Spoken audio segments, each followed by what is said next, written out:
ওনার city ঠিক মতো বাজছে না, আমি বাজাচ্ছি।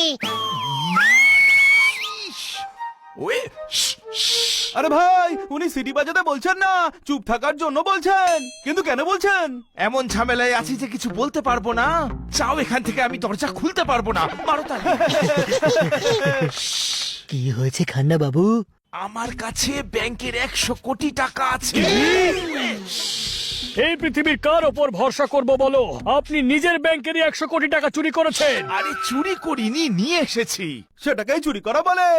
আপনি ঠিক করেননি খান্না সাহেব। আপনি তো মানুষটা ভালোই ছিলেন। আগে আপনি গ্রেফতার হবেন, কেস চলবে, জেল খাটবেন, তারপর 20 বছর পর বুড়ো হয়ে বাইরে আসবেন। না মুখে দাঁত থাকলে না চোখে দেখতে পাবেন। কিটিও আপনাকে ঠিক মতো চিনতে পারবে না।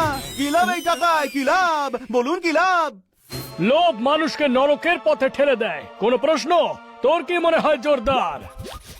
আমার মনে হয় কোথাও পোলাও রান্না হচ্ছে। আরে পোলাও ছাড়, খান্না সাহেব যে কাণ্ড করেছে সেই ব্যাপারে কিছু বল। বুঝতে পারছে না। আমি বুঝিয়ে বলছি ছোট ভাই। না, এটা বোঝানোর সময় নয়। খান্না সাহেব, আপনি লুচ্চা, লম্পট, চোর, ডাকাত। আরে একদম নন, ভদ্রলোক। তবে আপনি এমনটা কেন করলেন? আমি একটা জায়গা থেকে ব্যাংকের 100 কোটি টাকা নিয়ে আর আসছিলাম। আপনার মনে লোভ কাজ করলো। অন্যের সোনার থালা দেখে যে মানুষ চোখ টাটায়, সে সব সময় অভুক্তই থাকে। কোনো প্রশ্ন?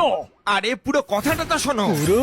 আরে পুর ভরা লুচি অনেকদিন খাইনি। আরে উনি খাবারের পুরীর কথা বলছেন না, পুরো কথা শোনার কথা বলছেন। হ্যাঁ, ট্রাফিকে লেট হয়ে গিয়েছিলাম, ব্যাংক বন্ধ হয়ে গেছিল। শুনে হেড অফিসারের ম্যানেজার বললেন টাকাটা বাড়িতে নিয়ে যাও, কাল সকালে নিয়ে এসো।